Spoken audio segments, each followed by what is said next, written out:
Boa tarde, eu sou a Hanna, eu sou a enfermeira da Vida e hoje eu vim falar um pouquinho com vocês sobre noções de primeiros socorros.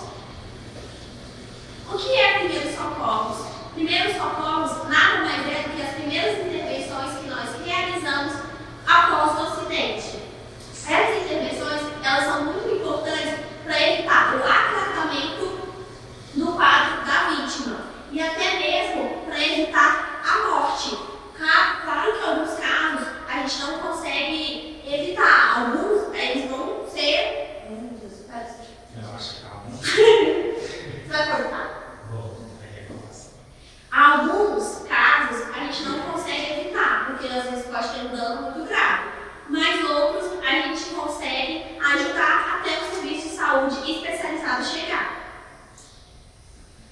Atenção, é muito importante que a gente mantenha calma para poder ajudar o outro. A gente não consegue ajudar as vítimas se a gente estiver nervoso, porque a gente vai deixar o local mais tenso do que ele já está. É importante a gente afastar os curiosos e garantir que o serviço de saúde seja chamado, para a gente poder ter uma ajuda e ter um atendimento mais especializado.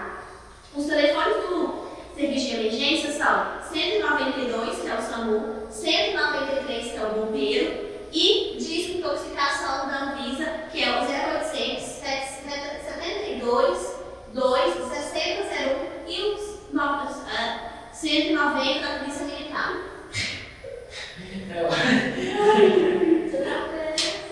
Começa de novo. Relaxa. Você não falou pra ninguém? Não, você falou pra mim.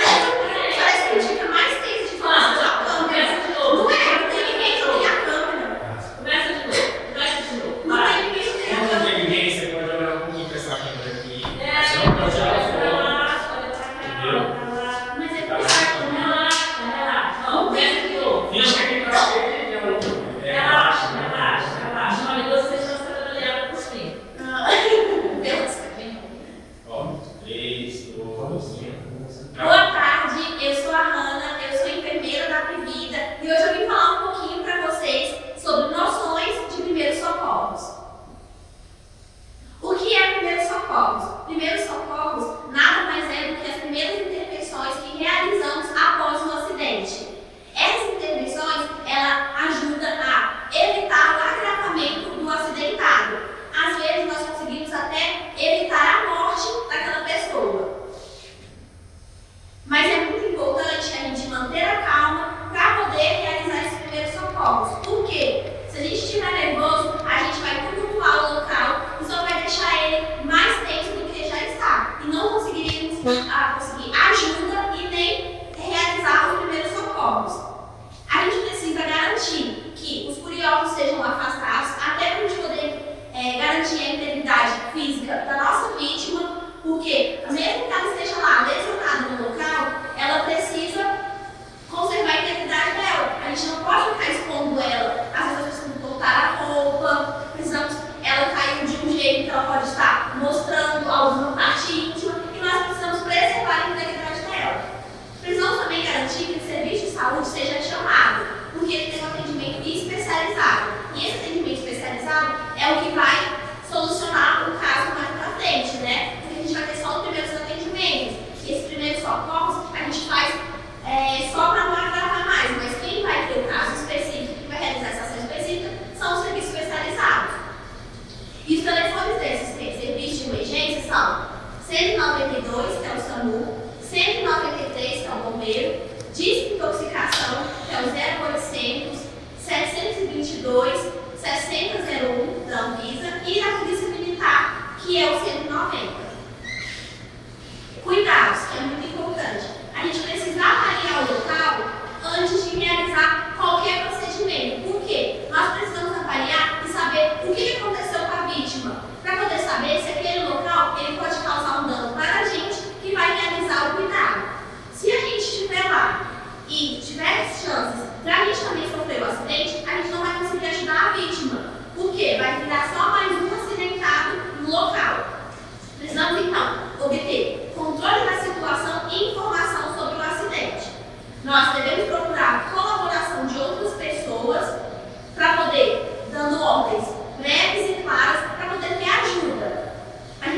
as ordens breves e claras para a pessoa poder ajudar a gente de forma consciente. Porque às vezes as pessoas elas veem um acidente e elas não conseguem ajudar porque elas ficam muito nervosas. Então você precisa orientar ela exatamente o que ela precisa fazer. Porque às vezes ela não consegue ver o acidentado, mas ela consegue ligar para o serviço de emergência ou até mesmo sinalizar, por exemplo, se for uma via, se for um acidente de trânsito, ela consegue sinalizar a via e te ajudando dessa forma.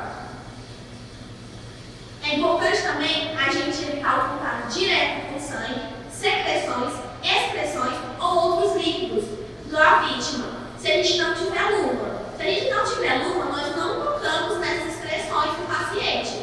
Nós só tocamos se a gente não estiver usando o EPI, que é a luva. E é sempre bom a gente comunicar para a vítima o que a gente está realizando, antes mesmo de realizar. Porque caso ela esteja consciente, aquilo vai passar uma segurança para ela, de que eu sei o que eu estou fazendo e que eu vou ajudar ela, em vez de eu apavorar aquela vítima. Então, eu vou manusear a vítima, vou lateralizar ela. Vou falar, olha, eu vou lateralizar a senhora, porque é uma posição de segurança. Caso a senhora, por exemplo, engasgue alguma coisa, é mais fácil você estar lateralizada. Vamos passando esse conhecimento porque ela vai ter mais segurança. Exemplos de acidentes que acontecem com frequência. As queimaduras. Existem vários tipos de queimaduras. Entre elas tem a queimadura térmica, que é aquela provocada pelo calor. Um exemplo disso, a queimadura do sol, ou por exemplo, a queimadura que você está lá cozinhando e vem aquele contato da panela, por exemplo, da sua pele. Aquilo ali é um exemplo de queimadura por calor. Queimadura química. Exemplo, você engoliu alguma coisa, ingeriu ou tocou em alguma coisa que que pode contaminar a sua pele. Exemplo disso, você pode ter contato com uma soda cáustica. Você vai ter uma lesão por uma queimadura. Queimaduras elétricas são queimaduras causadas pela eletricidade. As queimaduras elas são caracterizadas em 3 momentos: em queimadura de primeiro grau, de segundo e de terceiro. Como que eu classifico essas queimaduras? Através do que ela lesionou. Nossa pele tem 3 camadas: a epiderme, a derme e a hipoderme. De primeiro grau, a gente lesiona a epiderme. Então, a gente pode apresentar vermelhidão, inchaço, dor no local, que é uma dor suportável e não tem a formação de bolhas. E a cicatrização, ela é bem mais rápida. Ela dura menos de 3 semanas, ela vai cicatrizar. Agora, as queimaduras de segundo grau, elas já são mais profundas. Normalmente, elas já comprometem lá a derme. Essas lesões, elas já são caracterizadas por inchaço, dor, desprendimento da camada da pele e bolhas. Essa lesão, ela demora mais de 3 semanas para poder ser cicatrizada.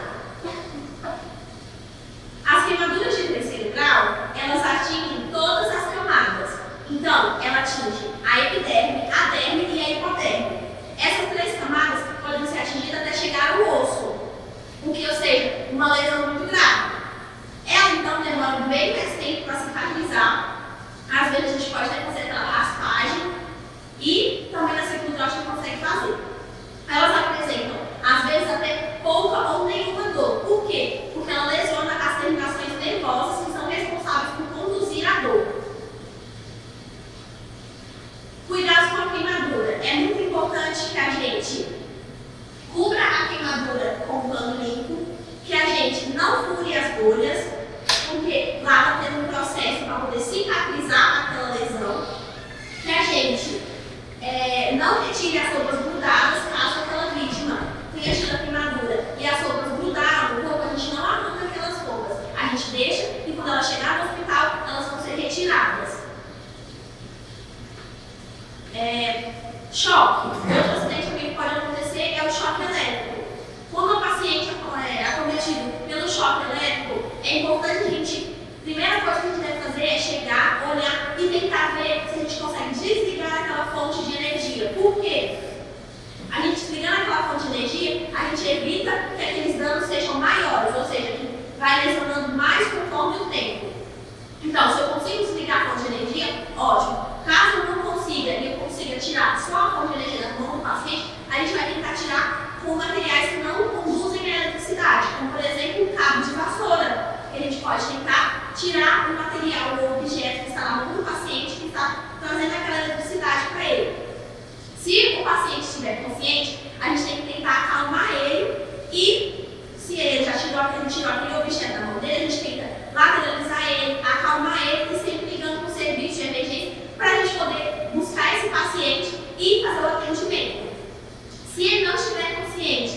não estiver respirando, nós precisamos iniciar imediatamente as manobras cardíacas. Por quê? Senão aquele paciente não vai sobreviver. Os primeiros socorros precisam ser rapidamente, né? Porque depois de 4 minutos do acidente, a chance de sobrevivência diminui para 50%. Ou seja, por isso que a gente desligar aquela fonte de energia. Porque a gente deixar aquele paciente lá por uns 10 minutos tomando choque, provavelmente ele não irá sobreviver. As intoxicações, elas são causadas através da ingestão, da inalação ou do contato com a pele com determinadas substâncias. Quais substâncias podem ser essas? Podem ser plantas, podem ser alimentos contaminados, podem ser produtos de limpeza, remédios, soda, inseticidas e fungicidas. É muito importante ficar atento porque as crianças normalmente são as principais vítimas dessas intoxicações. Porque quando a gente deixa uma criança e ela consegue ter acesso a produtos de limpeza, por exemplo, ela pode acabar ingerindo aqueles produtos de limpeza. Os sintomas são salivação excessiva, diarreia, vômito, lesões na pele e queda da temperatura corporal e até inconsciência. É importante a gente identificar qual foi aquele agente causador da intoxicação, porque se a gente souber identificar aquele agente causador, nós conseguimos resolver melhor o problema e saber o que temos de administrar para poder melhorar a situação daquele paciente. E caso a ingestão seja feita através do derivados de petróleo, nós não devemos forçar o vômito. Por quê? Se a gente forçar o vômito, vai lesionar mais ainda o nosso corpo, porque ele vai voltar novamente. Picadas de serpente.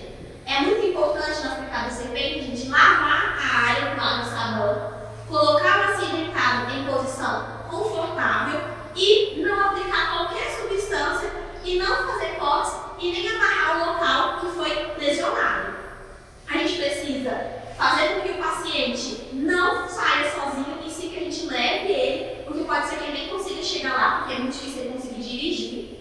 E a gente, se possível, levar a cobra. Caso não consiga levar a cobra, se eu tiver uma foto ou souber identificar a cobra, ajuda muito na hora da meditação que a gente for fazer.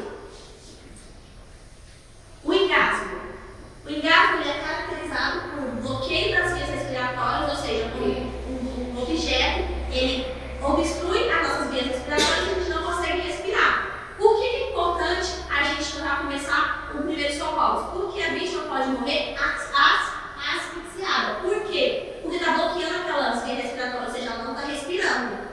Então é muito importante a gente tentar acalmar a vítima e iniciar a manobra de Reishi, que é a gente identifica o umbigo, coloca 2 dedos acima do umbigo, fecha a mão, coloca a mão, a gente coloca a outra mão em cima dela, empurra a mão de dentro para cima, a gente vai empurrando até a gente conseguir expelir aquele objeto que está obstruindo a via do paciente.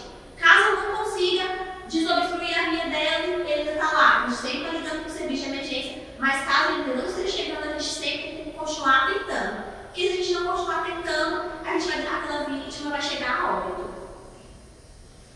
As fraturas. As fraturas elas são caracterizadas quando o osso perde a sua continuidade, ou seja, o osso estava reto e ele foi e quebrou ao meio e perdeu aquela continuidade, ou seja, não está no mesmo caminho. Em ambos os casos, é fundamental a gente procurar ajuda médica, porque só ele vai saber avaliar e tomar as decisões necessárias. Existem 2 tipos de fratura, a exposta e a fechada. A exposta é quando lesiona, ou seja, atravessa a pele. Quando atravessa a pele, é exposta, ou seja, a gente vê aquele osso. E quando é a fechada, ela está por dentro, a gente não consegue ver aquele osso.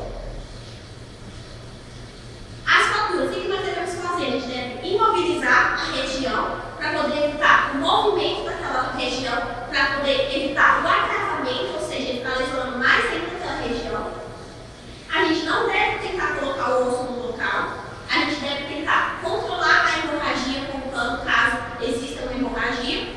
E as fraturas nas costas, no pescoço, elas necessitam de mais atenção, porque elas têm mais chances de movimentação e é mais difícil de você conter aquela região. O desmaio. O desmaio, muita gente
machucar muito a cabeça, porque ela vai ficar batendo no chão. Então isso é perigoso, porque pode acabar lesionando até causando um traumatismo craniano. Então é importante lateralizar, se tiver algum objeto que possa colocar, não fala colocar debaixo da cabeça da vítima, lógico, se não tiver, infelizmente não tem o que colocar. Caso fique mais de 5 minutos, é importante ter mais pressa ainda para poder ir com essa vítima para o hospital, porque depois de 5 minutos, as chances de sequelas são maiores. Então, assim, a gente sempre vai ligando para o serviço de emergência, mas para 5 minutos, os riscos ficam ficando maiores. Essa vítima recuperou a consciência, é importante que a gente pegue essa vítima e encaminhe ela com alguém para casa ou para o serviço de saúde. A gente não pode deixar essa vítima ir embora sozinha. Por quê? Pode ser que ela repita com aquela convulsão. A parada cardíaca é feita através da variação da respiração e do pulso. É importante, então, para a gente poder avaliar o paciente. A gente chega e o que ele está deitado. Normalmente, ele está sempre deitado, a gente vai chegar e vai ver que ele está respirando.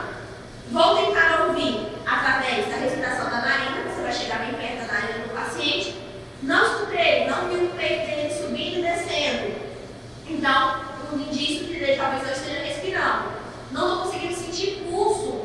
Não estou sentindo pulso nem no braço e nem na carótida. Então, a gente tem que começar a manobra cardíaca. Por quê? Se a gente não fizer as compressões cardíacas, pode ser que aquele paciente não sobreviva. Quanto mais rápido a gente começar as manobras, mais chance ele tem. As manobras são realizadas nessa posição. A gente tem que descer as mãos em torno de 5 centímetros para poder a compressão fazer efeito. Essas mãos, elas são no meio dos mamilos mesmo, uma mão em cima da outra e vai comprimindo. A gente não mexe os braços, a gente não dobra eles. Os braços sempre vão ficar retos e a gente vai mexer o ombro, ele vai subir e descer. A hemorragia interna é quando a gente não vê o sangue, mas a gente pode sentir que aquele paciente esteja com hemorragia interna. Como isso? Através dos sinais e sintomas. Ele pode falar para você, estou com muita sede, ele pode apresentar alterações de consciência, pode apresentar muito frio, porque alguns pacientes com hemorragia sentem muito frio. Então, é importante a gente colocar esse paciente em posição lateralizada, que é a posição de segurança, e a gente precisa deixar essa vítima aquecida. Se eu tiver algum casaco, algum cobertor que puder aquecer aquela vítima, é melhor. A gente também precisa verificar o nível de consciência daquela vítima. Você sabe que ela está sabendo, você sabe que dia é hoje? Você sabe qual é o seu nome? Essas perguntas que a gente pode fazer para saber se a vítima tem algum problema na consciência dela. A hemorragia externa. A hemorragia externa é quando a gente consegue identificar ela, né? A gente consegue ver aquela hemorragia.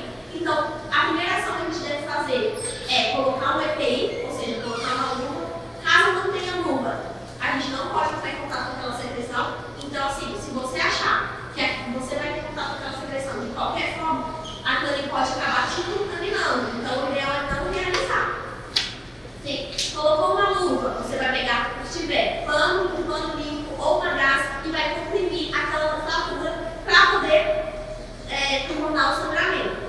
Vamos supor que tenha sido um ferimento com uma faca. Não retire a faca. Se você retirar a faca, pode ser que aumentar ainda mais o sangramento e pode lesionar alguns órgãos. A compressão é feita por 10